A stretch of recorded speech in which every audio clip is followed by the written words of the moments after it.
Okay. Muy buenas noches, damas y caballeros. Mi nombre es Miriam Aponte. Estamos aquí esta noche con Carmen Gómez Gómez. Aunque yo sea una demócrata, estoy endorsando a Carmen Gómez porque no es solamente una latina puertorriqueña, pero una latina que puede ayudar a todos en general. Good evening, ladies and gentlemen. My name is Miriam Aponte. I am here this evening with Carmen Gómez Goldberg to endorse her to be the next legislator for the 17th District. She is a person of integrity. She is a person that we can count on. She's not only bilingual, but she is a mother. She is someone that we can depend on.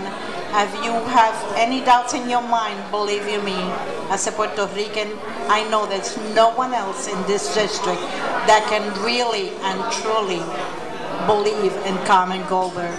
So when it's time to vote, you know where to do. Carmen Gómez Goldberg.